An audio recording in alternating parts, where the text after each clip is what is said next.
À ma crémaillère, j'ai offert à mes parents une maison que j'avais construite pendant 9 mois.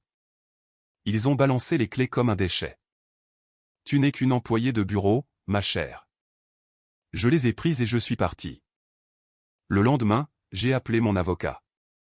L'associé du cabinet a paniqué, Monsieur Harmon. Vous devez voir ça. Immédiatement.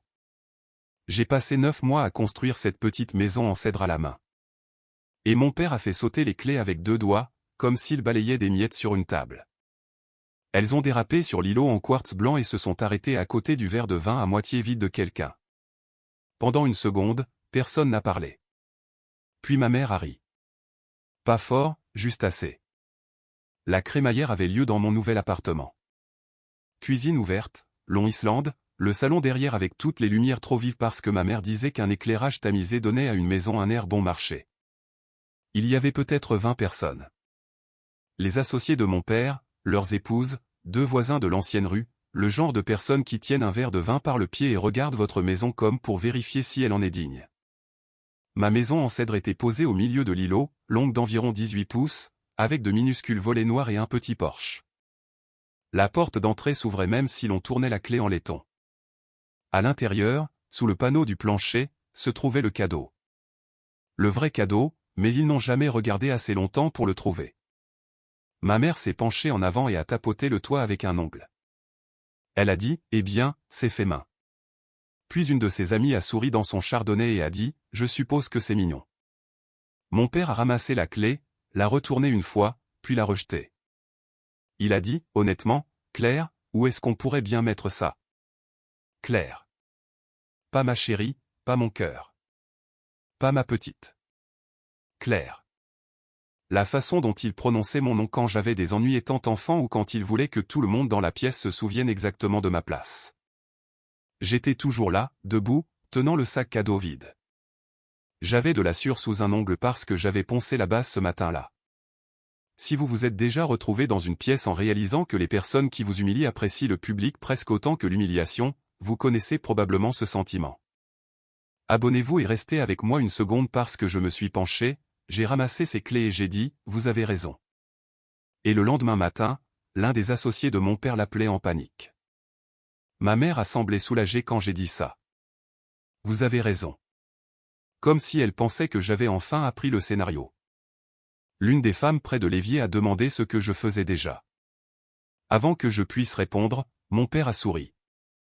Il a dit, Claire travaille aux archives, au cabinet. Elle est en gros notre commis aux archives. En gros. Je travaillais chez Harmon & Pierce depuis 11 ans. Je connaissais chaque boîte d'archives, chaque dossier de succession, chaque ancien transfert de terrain et amendement de fiducie dans ce bâtiment. Quand les associés avaient besoin de trouver quelque chose d'impossible en moins d'1 heure, ils m'appelaient. Mais dans la bouche de mon père, je devenais une employée de bureau. Juste une employée de bureau. La pièce s'est adoucie autour de lui. Les gens souriaient, hochaient la tête. L'un des hommes a dit, il n'y a rien de mal à ça. De la manière dont les gens le disent quand il y a de toute évidence quelque chose de mal à ça. Puis ma mère a de nouveau regardé la petite maison en cèdre. Elle a plissé le nez et a dit, honnêtement, ma chérie, ce cadeau est bon pour la poubelle. Tu aurais dû simplement apporter du vin. Tout le monde a ri. Pas fort, juste assez. J'ai baissé les yeux sur la minuscule clé en laiton dans ma paume, puis sur la petite maison, puis sur mes parents. Et pour la première fois de ma vie, j'ai cessé d'essayer de les rendre fiers assez longtemps pour remarquer quelque chose d'étrange. Aucun d'eux n'avait reconnu le Porsche, même si je l'avais construit à partir des plans originaux de la maison de mon grand-père. J'ai besoin de dire cela avant de vous raconter le reste. Ce qui s'est passé est vrai. Quelques détails sont adoucis parce qu'il y a des personnes encore en vie qui ne méritent pas que chaque chose privée soit étalée en public et parce qu'après suffisamment d'années, les pièces se confondent un peu. J'utilise parfois l'IA pour m'aider à garder la chronologie droite quand je raconte cette histoire. Mais rien de tout cela ne change ce qu'ils ont dit dans cette cuisine ou le son que ces clés ont fait en heurtant le comptoir.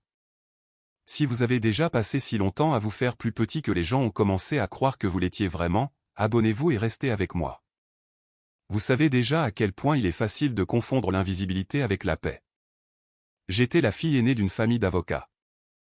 Mon père a fondé Harmon & Pierce avec son meilleur ami juste après la faculté de droit.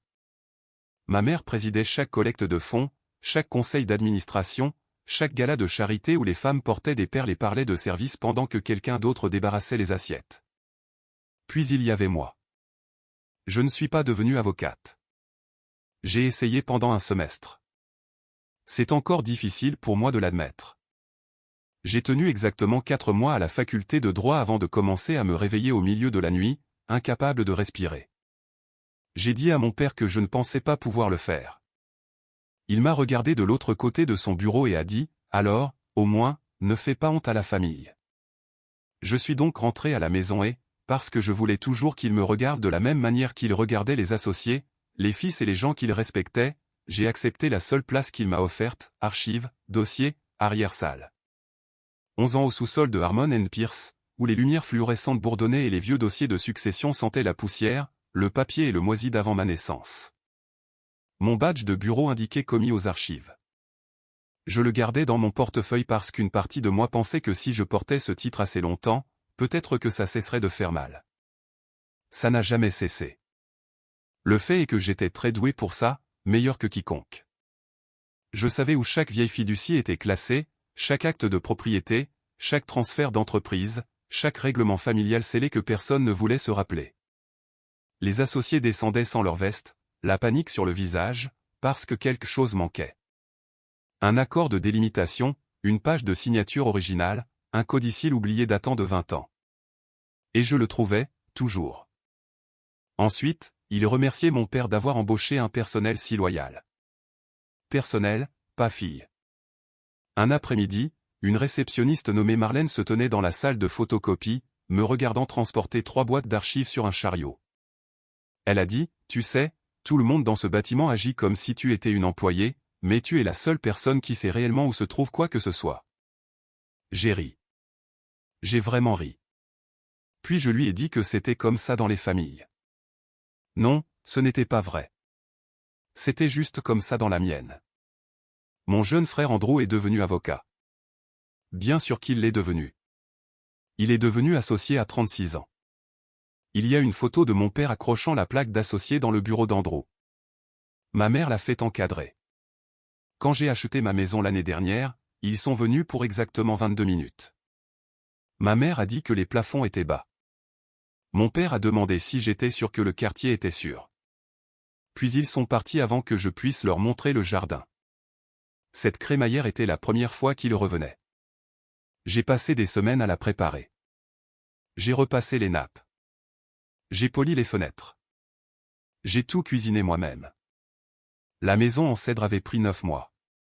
Chaque dimanche après-midi, chaque soir après le travail, je l'ai construite dans mon garage à partir de chutes de cèdre et des plans originaux de la maison de mon grand-père que j'avais trouvés dans une boîte d'archives que personne n'avait ouverte depuis des années. Je me suis dit que c'était sentimental, que mes parents verraient enfin que je savais quelque chose qu'ils ignoraient, que j'avais créé quelque chose de beau. La vérité embarrassante est que je voulais qu'ils m'aiment devant d'autres personnes. Je voulais une pièce, une nuit, un moment où mon père me regarderait avec fierté au lieu de tolérance. Au lieu de ça, il a balancé la clé et ma mère a qualifié mon cadeau de Camelot. Ce qu'il ne savait pas, c'est que lorsque j'ai trouvé les plans de la maison de mon grand-père dans les archives du sous-sol, j'ai trouvé autre chose. Un dossier scellé portant l'écriture de mon grand-père, pour Claire seulement. Je ne l'avais pas ouvert à ce moment-là. Pas vraiment. Je l'avais glissé de nouveau dans la boîte en me disant que ce n'était pas mes affaires. C'est ce que je faisais toujours quand quelque chose menaçait la version de ma famille dans laquelle j'avais passé des années à survivre. Je le mettais de côté. Je préparais le dîner. Je maintenais la paix. Puis ma mère a qualifié mon cadeau de Camelot devant 20 personnes. Et soudain, tout ce à quoi je pouvais penser, c'était ce dossier. Après que tout le monde soit parti cette nuit-là, je me tenais seul dans ma cuisine. Les verres à vin toujours sortis, du rouge à lèvres sur l'un d'eux, des miettes sur le comptoir. La petite maison en cèdre, toujours là où ma mère l'avait laissée, légèrement tournée comme si même elle avait été rejetée. Je l'ai ramassée, j'ai tourné la clé, ouvert la petite porte d'entrée et, sous le panneau du plancher, exactement là où je l'avais caché, se trouvait le numéro de dossier, celui qui correspondait à la boîte scellée dans les archives du sous-sol de Harmon & Pierce. Je suis allé au bureau avant le lever du soleil. Le parking était encore à moitié vide. Le bruit de mes talons était trop fort dans la cage d'escalier et, pendant une seconde, j'ai eu la pensée ridicule que je devrais peut-être faire demi-tour, rentrer chez moi et prétendre que rien de tout cela ne s'était passé.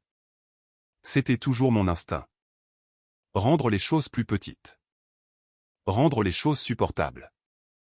La salle des archives se trouvait au sous-sol, derrière les dossiers et le stockage des litiges. Pas de fenêtre, de la moquette grise, les mêmes lumières fluorescentes bourdonnantes qui donnaient à tout le monde un air légèrement malade. J'avais toujours ma carte d'accès. Bien sûr que je l'avais. C'est moi qui avais programmé la moitié des niveaux d'accès. La boîte scellée était exactement là où je l'avais laissée. 3e étagère, mur du fond, transfert de propriété et planification successorale. Famille Harmon, privée. Encore l'écriture de mon grand-père. Le numéro de dossier de l'intérieur de la petite maison en cèdre correspondait parfaitement. Je me suis assise à la table en métal dans la salle des archives et j'ai ouvert la boîte.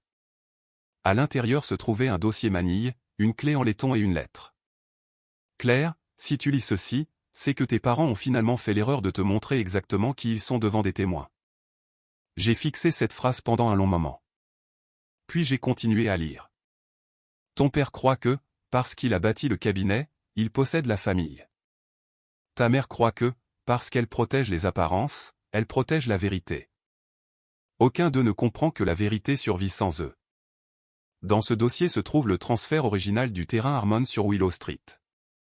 Pas la maison, le terrain en dessous, le terrain sous la maison de mes parents, l'immeuble de bureau, la moitié de la structure du parking, tout ce sur quoi mon père avait passé 20 ans à prendre des garanties pour se rendre important.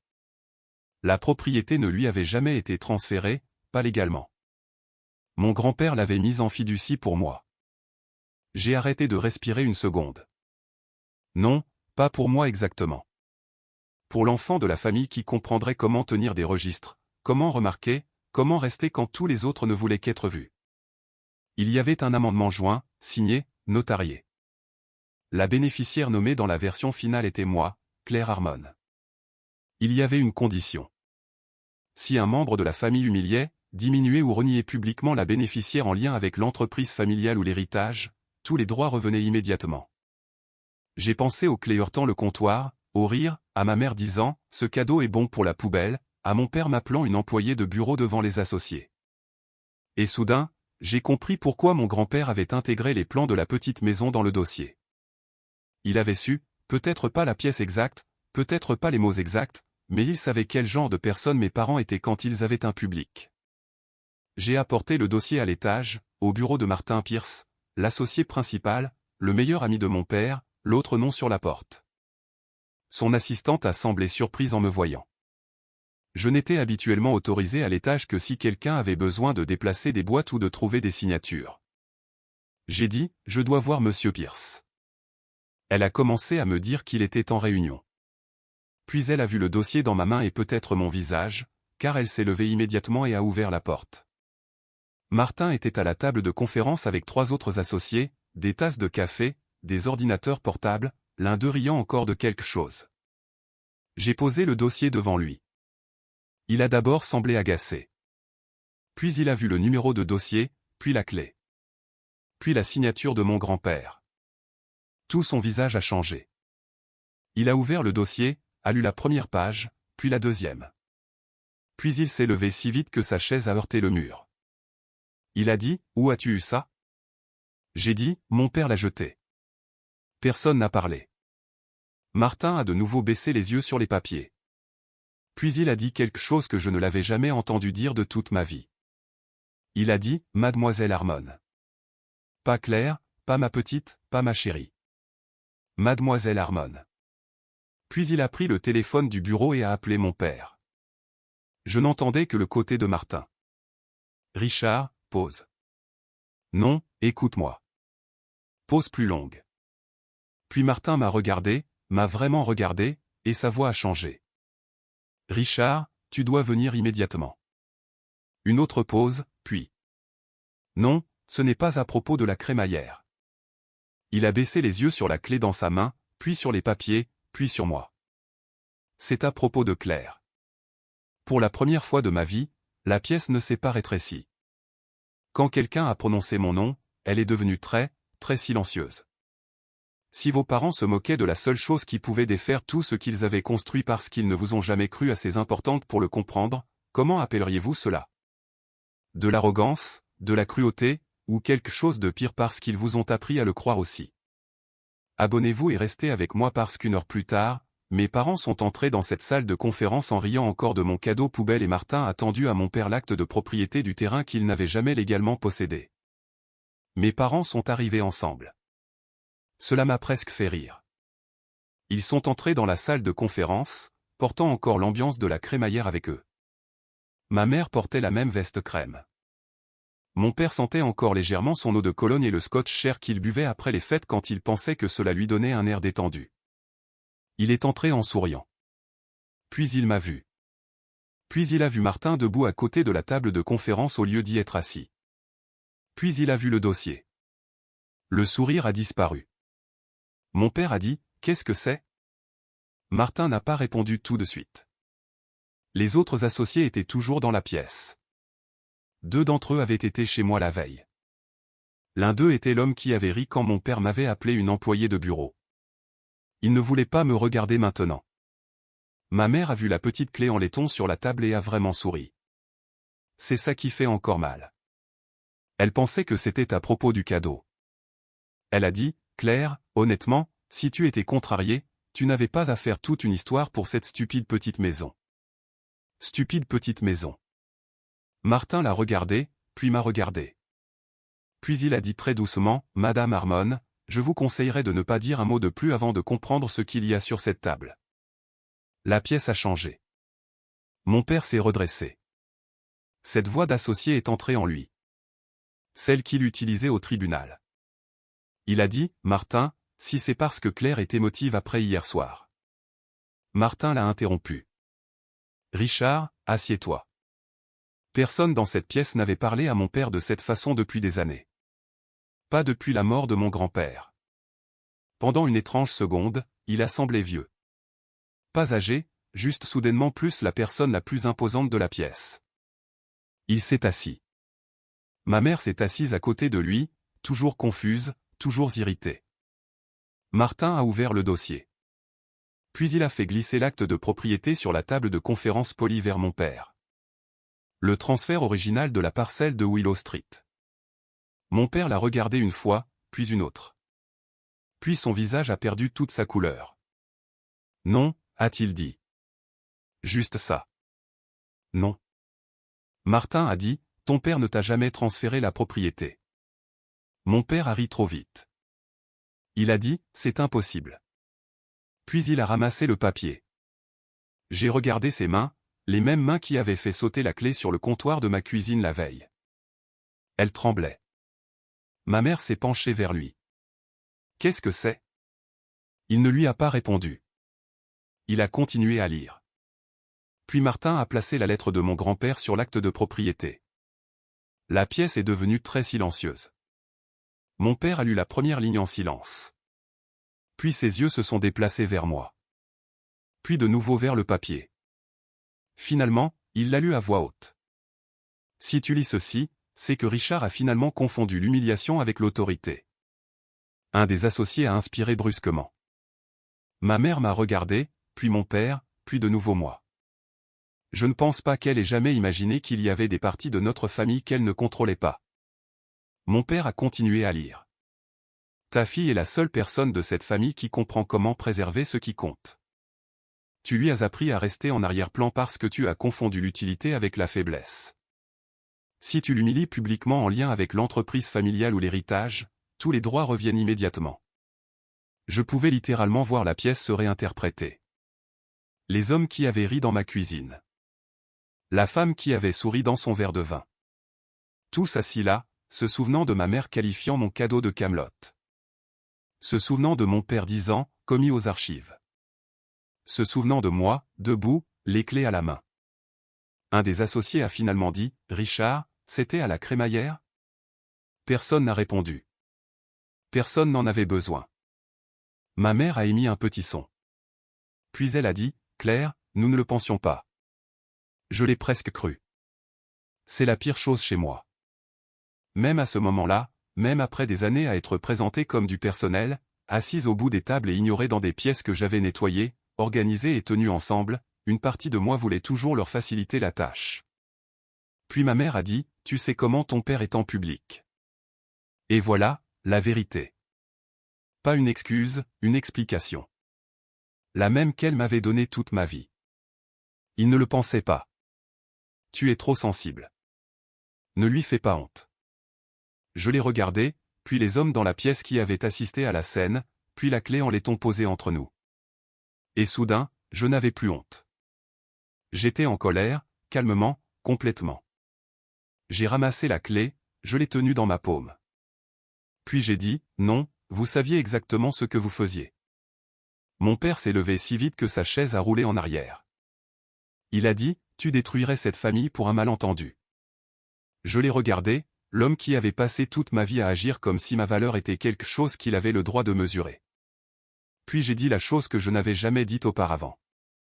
Vous avez construit cette famille sur l'hypothèse que je resterais toujours assez petite pour la protéger. Personne n'a bougé. Puis Martin a regardé mon père et a dit, Richard, si Claire dépose ça, la propriété revient immédiatement. Mon père m'a fixé. Ma mère a mis une main sur sa bouche. Et pour la première fois de toute ma vie, quand quelqu'un a prononcé mon nom dans cette pièce, cela sonnait comme du pouvoir au lieu d'une excuse. Si quelqu'un passe des années à vous apprendre que vous n'avez de la valeur que lorsque vous restez invisible, puis panique à la seconde où vous arrêtez, comment appelleriez-vous cela? L'appelleriez-vous de l'amour? L'appelleriez-vous une famille? Ou l'appelleriez-vous enfin ce que c'était?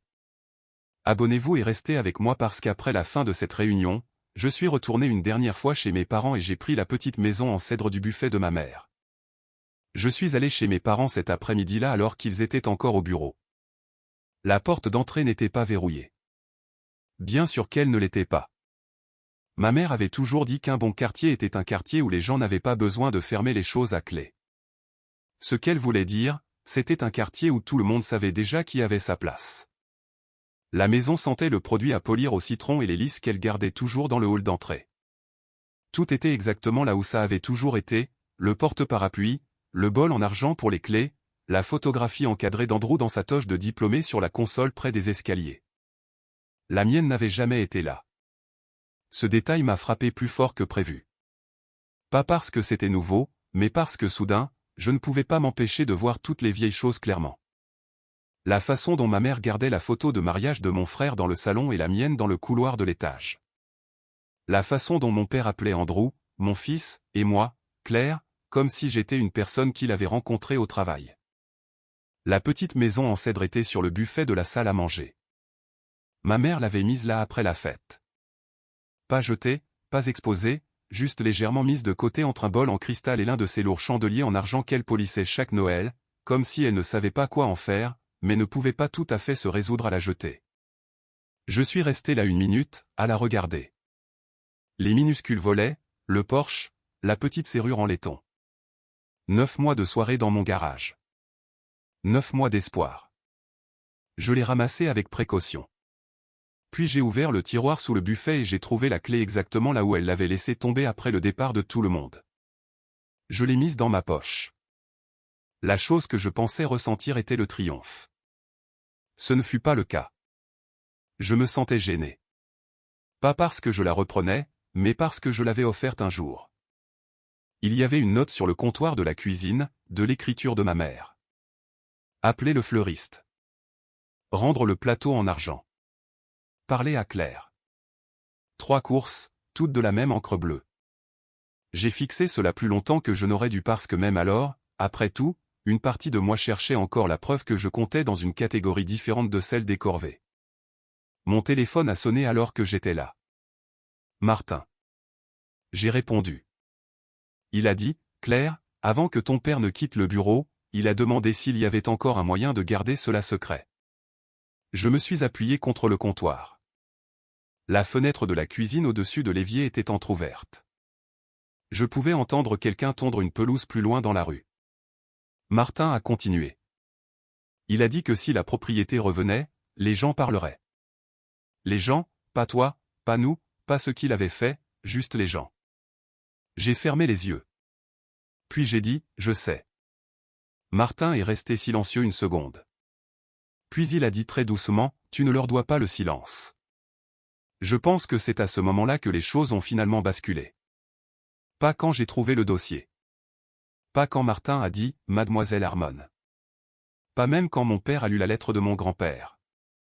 Mais en ce moment, seul dans la cuisine de mes parents avec la petite maison en cèdre dans les mains, réalisant que l'arrangement n'avait fonctionné que parce que j'acceptais de disparaître à l'intérieur. J'ai sorti l'ordonnance de prise de possession de mon sac à main, je l'ai plié une fois, l'ai laissé sur le comptoir de la cuisine sous la note de ma mère. Pas dramatique, pas cruel, juste exact. Puis j'ai traversé la maison une dernière fois. La salle à manger, le bureau, le couloir avec toutes les photos de famille. En haut des escaliers, il y avait une photographie de nous tous datant de 15 ans. Mon père au milieu, ma mère à côté de lui, Andrew près de son épaule, et moi au bout de la rangée, tenant un plateau de boissons parce que quelqu'un m'avait demandé de les apporter juste avant la photo. J'ai décroché celle-là du mur, non pas parce que je la voulais, mais parce que j'en avais assez de laisser des preuves derrière moi. En retournant à ma voiture, j'ai posé la maison en cèdre sur le siège passager, la clé à côté.